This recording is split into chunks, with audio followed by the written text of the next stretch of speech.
Welcome back, Brother Karl. How are you? Thank you, Brother Logan. Man, we looked exactly like we did in the last episode.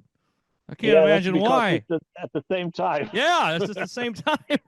That's the wonder of editing, isn't It is. It's magic. It's magic. Yeah. So we're back with some more Freedom Radio. Glad for you guys to join us. We love you all very much. Make sure and subscribe and listen and all that fun stuff. And we're back to talk about, what are we here to talk about, Brother Karl? Marching Out of Babylon. Marching Out of Babylon. Man. And what can we say about that? There's so much to say about Marching Out of Babylon. First, the title is found in the text, but it's the title we put on a song on also on the album Marching Out of Babylon, and it's apart from the visions of Nicolas Farel 1914. Yes. Very much to get into here. Oh yeah. Let's just go then.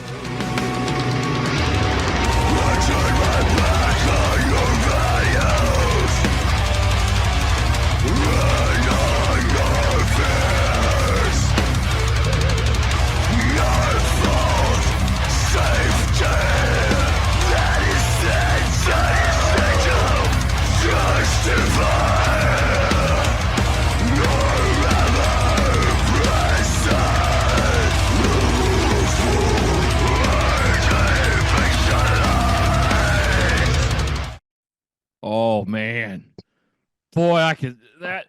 It's almost like. Do you wonder if how much of this got to a guy like Orwell? You know, many years later, you know, because it just harkens this idea of Big Brother.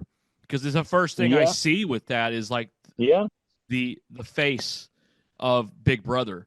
You know, and war is peace, freedom is slavery. All those things.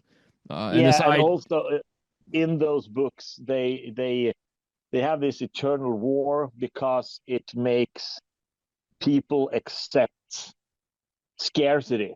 Yes. So the war is actually, it's between those giant nations, but it's actually towards their own peoples. Yes.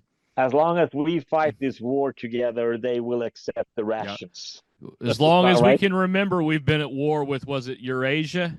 Or yeah, as long as they can Eurasia, remember. No, it's both, you know, because it's Eurasia and Oceania is at war with East Asia. But the next week, it's East Asia together with Eurasia against Oceania. And then they say, we have always been in war with them. We will always be at war with them. Yep. So the how they rewrite history. Yep. Every time. Well, that just goes down the memory hole, but not to go down a hole so quickly, because we got a lot more to get into here. Yeah.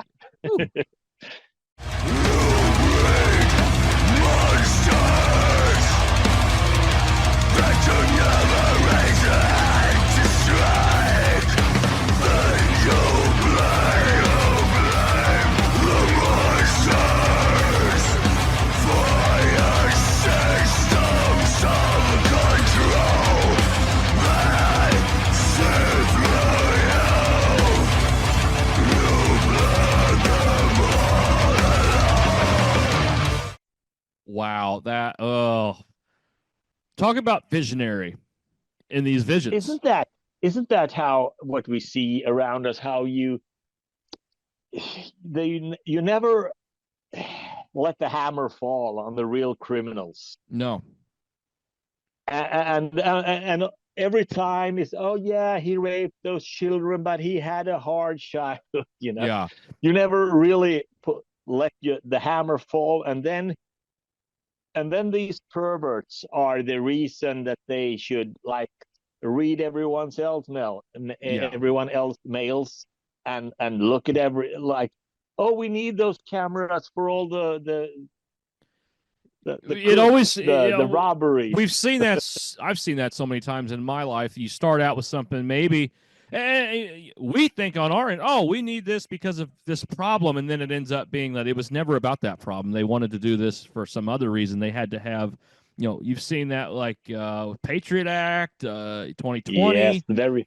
You know, and if you create the monster and keep it on a leash, Yeah, you create the monster and then you blame the monsters because we have to check all your assholes because it's because there are people who actually put stuff there. And then I don't know if my gosh. That's gonna make it into the. I don't know if that'll make it an episode or not. Oh my gosh. Oh yeah. It will. It will. I'm gonna. Well, it's been nice knowing you, everybody. keep going. Okay. Yeah. So you blame the monsters for. So yeah, you keep it on a leash, but you never intend to do anything about it. It's just it's a servant of yours. And then you can use that as an excuse to spy on everyone else. Exactly. And we've seen that time and time again in so many ways. Oh, and here comes the nasty one. Okay.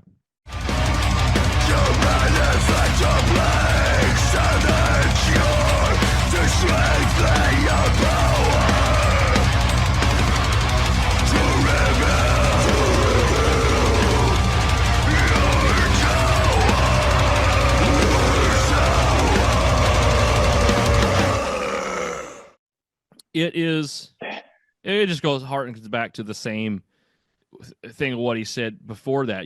The monster on a leash. Because that's the only way that you can keep power is to keep everybody afraid, to keep everybody subservient and not thinking with their brain. And also, I mean, this sounds like it's written in 2020. Oh, I know. That's what it scares the crap out of me. We can never in a million years prove that he got these visions in 1914, but we know that this has been in print since 2013 because the Book of the Lore. Exactly. So it's not written in 2020. No, it is well before, very well before. and that's what is crazy to think. And at the same time, it's kind of like we've seen it over and over throughout history. History is this never-ending story of circling back on itself until it does the allotted amount of cycles and finally comes to fullness and completion. But it's still, it's like a clock counting down in a way, you know?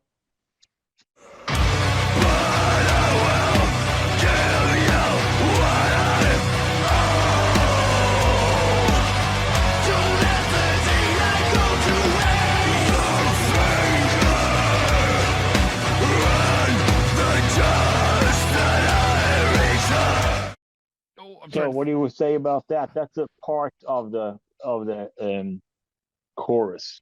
Well, but I will give you what I owe: the finger and the dust that I return.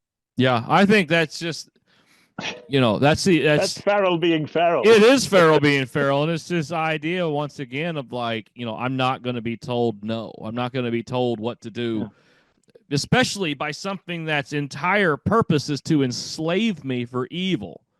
Like, and the thing is, I was reading in Romans 13 the other day, and it says, so you give everyone what you owe. Yeah. The taxes to those who are owed taxes, respect to those who are owed respect, and here comes, and disrespect to those who are owed disrespect. Yeah. I mean, give. And the dust that I return, it sounds like, from the Gospels. Yeah. Yeah.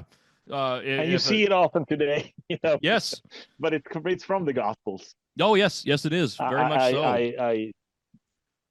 I don't even want the dust from that city. And that's something I think we forget about, that Christ said, if people refuse to listen, just wipe the dust off and move on. You've given them a shot. You've given them a fair shake and opportunity. So.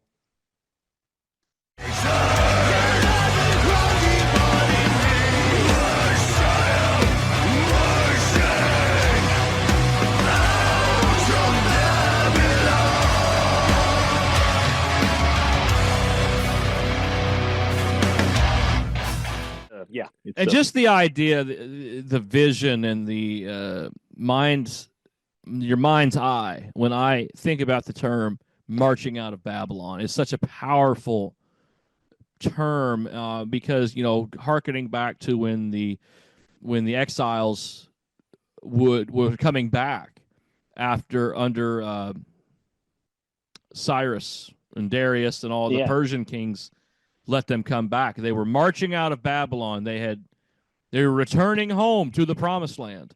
They're coming out of that time of darkness. Also, that this was one part in the scriptures where it says, "Pray for Babylon, because this is where you live." Yep. You know. But then there's this part in Revelation that's like, "Get out of her." Yes. So it's somewhere that line is drawn. We'll see when. Yeah, there was that's the kind of the difference between Babylon, the location, and Babylon, the idea. You know, I mean, we can. I think as it is today, there's still a point of praying for Babylon where we are captives. Yes. But there will come a day when the fire falls and then we go. Yep. Yep. When the angel, it's like Sodom and Gomorrah when they finally come and say, "Get out." You know, they had a little bit of patience. It's like, if I can find anybody, and then they're like, "Nope, they went too far. Get out." And they had to. There was no waiting around. Get out now. Okay, so let's go on here. Never did you think that might be the cure for you? There are systems of defense, not violence. I think that's great, because what does it mean though? Well, look what happened. Look what happened. You've had something like in 2020, you've had such a spiritual awakening across the entire world, and when I hear that, never did you think plagues would be the cure, basically the cure for you. They thought the plagues would give them power and all these ideas and schemes and things like that, and all it did was serve to quicken their demise, because you made enough people wake up. And now you thought they were going to look to you, and they didn't. They looked to God. And there's an entire worldwide spiritual awakening going on from people you would never think. From people the church would never think. Surprising people. Yes, and it's like, how obvious is it that it is God's hand working across all this? It's not the norm. Those who see, they see, and those who don't, they don't. And it's so that's, I could say so much about that. I really could. So if you want this part banned, you can say a lot. yeah. But you don't. No. Tread on the course, and they will stop. Selling my son, and your towers will fall one by one. Marching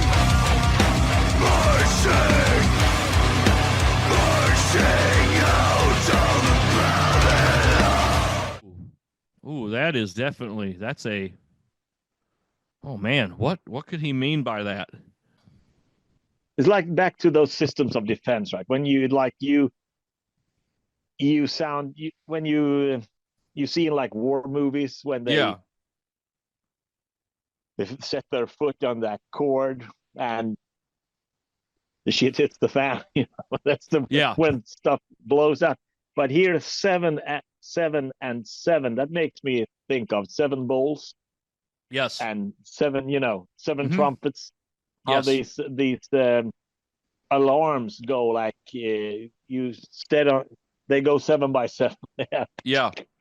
Well, march around Jericho 7 times. You know. Yeah. So. And the towers, they fall one by one. Oh yeah. Raise up the banners, men of God. And the dust that I return. Let all your wrongs go to the earth. House of Babylon.